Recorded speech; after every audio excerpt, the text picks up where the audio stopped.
ഞാൻ ഷസ്ന. വാർത്തകൾ വിശദമായി. മുഖ്യമന്ത്രിയുടെ രാജി ആവശ്യപ്പെട്ട് BJP നടത്തിയ കളക്ടറേറ്റ് മാർച്ചിൽ സംഘർഷം.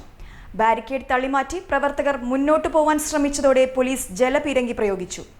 കേരള ഭരണം ക്രിമിനൽ മാഫിയ സംഘങ്ങളുടെ പിടിയിലാണെന്നാരോപിച്ചാണ് BJP കോഴിക്കോട് കളക്ടറേറ്റിലേക്ക് മാർച്ച് നടത്തിയത്.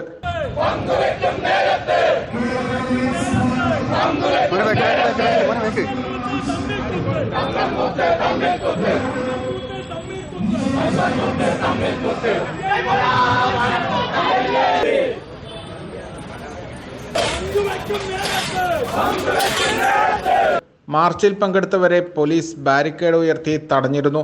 എന്നാൽ ബാരിക്കേഡ് തള്ളിമാറ്റി പ്രവർത്തകർ കളക്ടറേറ്റിലേക്ക് കയറാൻ ശ്രമിച്ചതോടെ പോലീസ് ജലപീരങ്കി പ്രയോഗിച്ചു.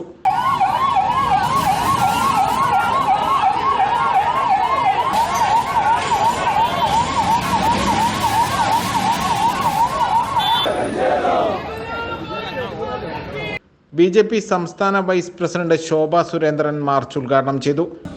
അരിയും മലരും കുന്തിരിക്കവും ഒക്കെ വാങ്ങിവെക്കണമെന്ന് പറഞ്ഞ് മുദ്രാവാക്യം വിളിച്ച ആ പിഞ്ചു കുട്ടിയെ പോലെ 18 വയസ്സും അത് കഴിഞ്ഞ് 18 വയസ്സും 20 വയസ്സും ഒക്കെ കഴിഞ്ഞ ചെറുപ്പക്കാരെ രാജ്യദ്രോഹ പ്രവർത്തനത്തിന് വേണ്ടി വിനിയോഗിക്കാൻ ഏതെങ്കിലും ഒരുത്തൻ ശ്രമിച്ചാൽ പൂക്കളുണ്ടല്ലോ, പൂജയ്ക്ക് വേണ്ടിയിട്ട് പൂജാ പുഷ്പം തെച്ചിപ്പൂവ് പറിച്ചെടുക്കുന്ന ലാഘവത്തോടുകൂടി ഈ തീവ്രവാദ സംഘടനയ്ക്ക് നേതൃത്വം കൊടുക്കുന്നവരെ അങ്ങനെ നിയമപരമായിട്ടുള്ള കരങ്ങൾ കൊണ്ട് പറിച്ചെടുക്കാൻ നല്ല നാട്ടിലുള്ള അമിത്ഷയാണ് ഇന്ത്യയുടെ ഹോം മിനിസ്റ്റർ എന്ന് മനസ്സിലാക്കാൻ കേരളത്തിന്റെ മുഖ്യമന്ത്രിയും കൂട്ടാളികളും അൻവറും കൂട്ടാളികളും മനസ്സിലാക്കണമെന്നും മുഖ്യമന്ത്രി പിണറായി വിജയൻ നിയമസഭ പിരിച്ചുവിടണം. നിങ്ങളെ ഇനി ഞങ്ങൾക്ക് കാണണ്ട. മുഖ്യമന്ത്രിയുടെ കസേരയിൽ നിങ്ങൾ പിരിച്ചുവിട്ട് അവസാനിപ്പിക്കണം.